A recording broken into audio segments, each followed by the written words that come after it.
Во името на Отца и Сина и Светиот Дух. Амин. Возлюбени во Христа Бога, браќи и сестри, денеска Светата Црква Божја го празнува Свети Григорий Богослов.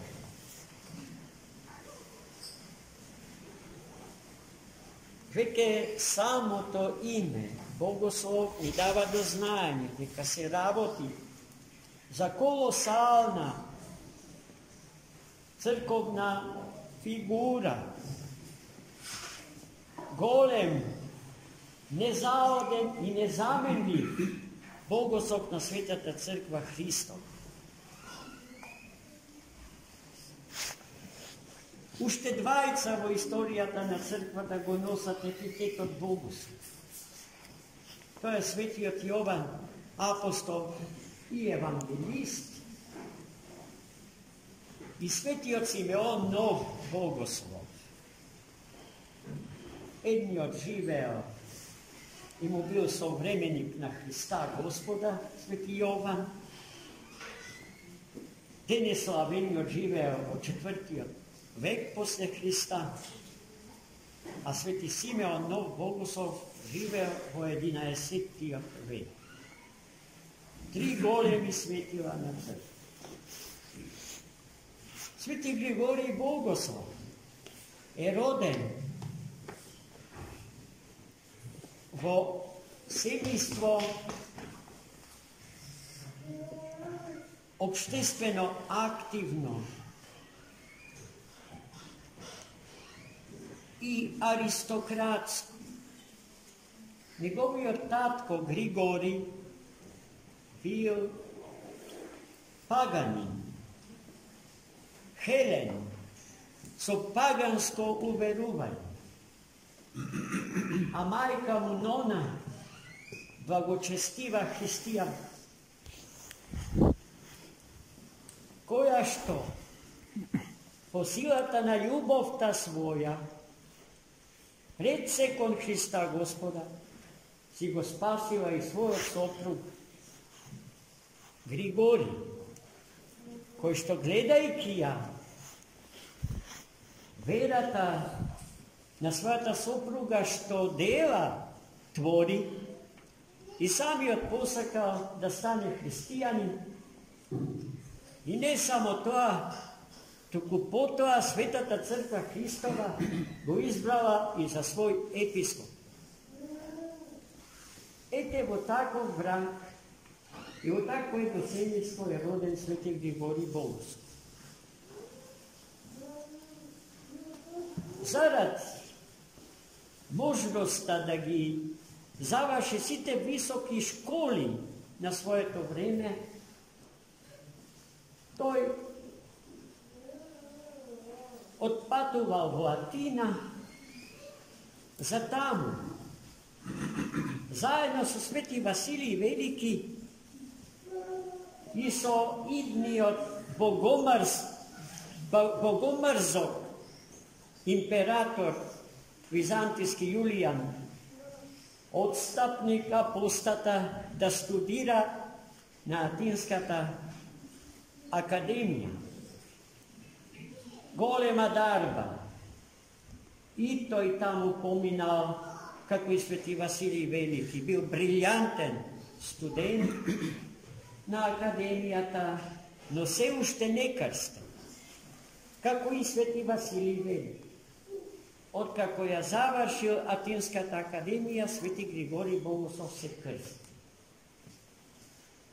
И во Светата Црква, живејќи монашки заедно со свети Василий Велики, напредувал по мерата од растот на височината Христова.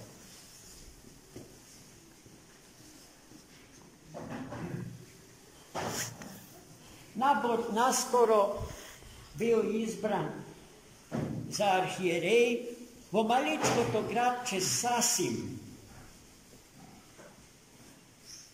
кој што било премалечко за свети Григорий Велики да се реализира себе си како Богослов на црквата. Но според резонот на Свети Василий Велики, во тоа градче требало да епископува човек со квалитетите на Свети Григорий Богослов, од проста причина што тоа било гранично место со тогашниот аријански свет. Свети Григорий Богослов бил штит на светото православие на тие простори.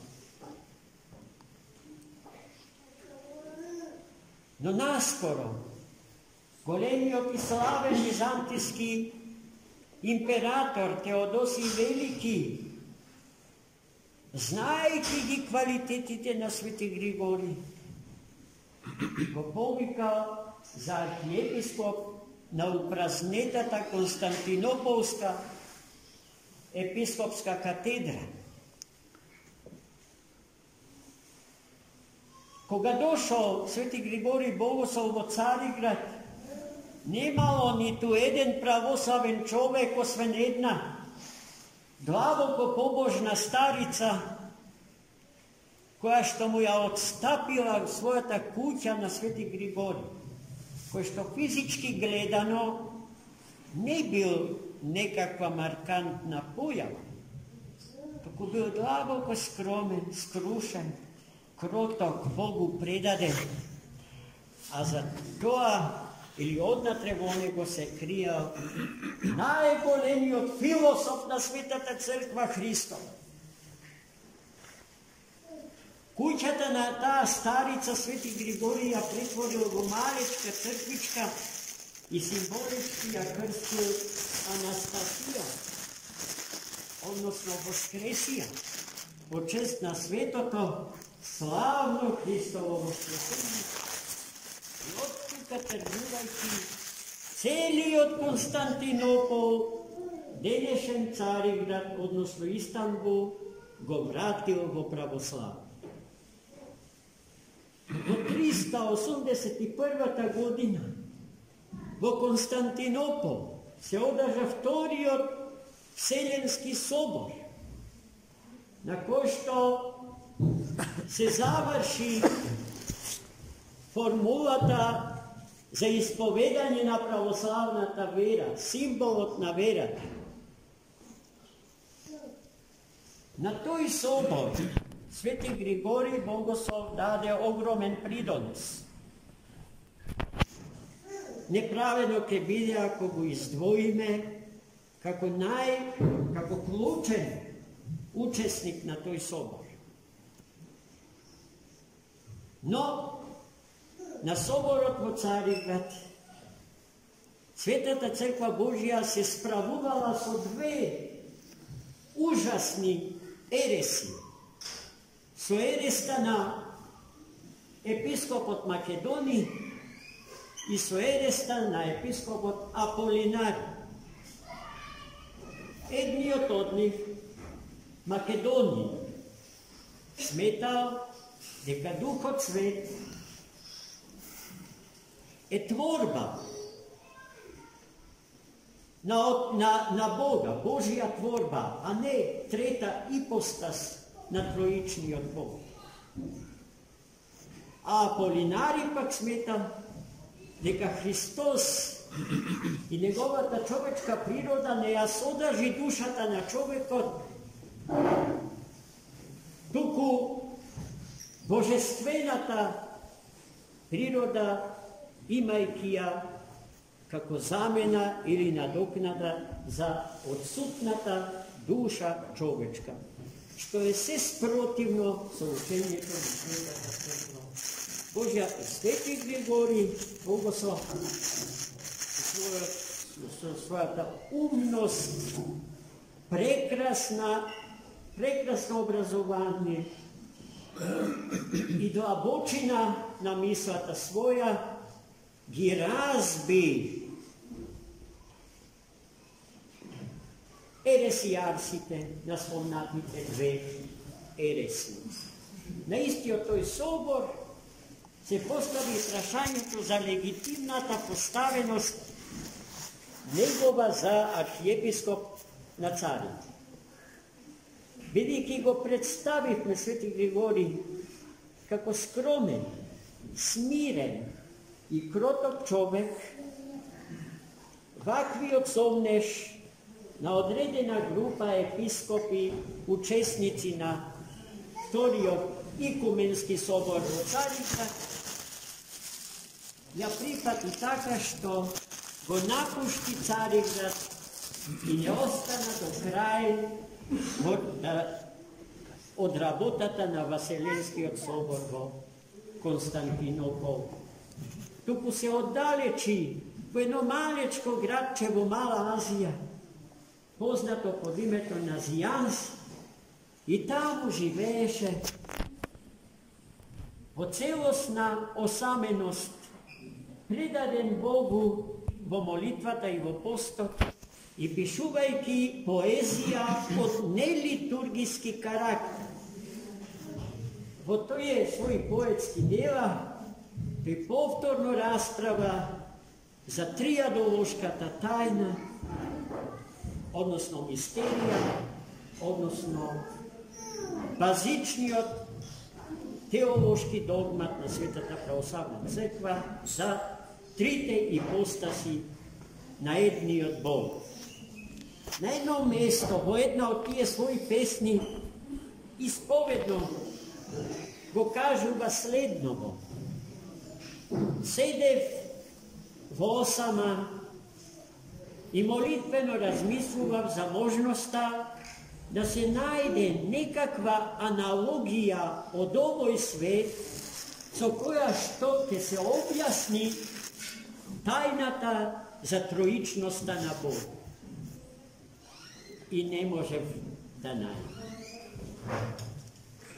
Гледате колку е опасно таа тајна на сите тајни, да ја спуштате премногу ниско, тоа што е арбетот и вистинската вертикала за постоењето на човекот и на светот, насила да го влечете по хоризонталата од овој свет е опасна работа. Свети Григорий тоа го знаел подобро од нас. Иако, зарад неговите 5 богословски слова, што ги напишал со намера да ја објасни триадолошката тајна, тој сосема заслужено го добил епитетот богослов, бидејќи во тоа догматско поле не се наоѓа богослов на црквата, што до ден денеска може да го надмине. Во 390 година, после 9 години живот во самјаштво, целосно Богу предаден, го предаде и духот свој. Се упокои и ги насели, се водвори во државата Божја, каде што живее и се грижи за иднината на човекот и на светот, бидејќи по неговите свети молитви оттаму за нас, ниспослани Богу, Бог не чува нас, нашите деца, времето во кое што живееме и просторот на овој свет, до скончанија веки. Амин.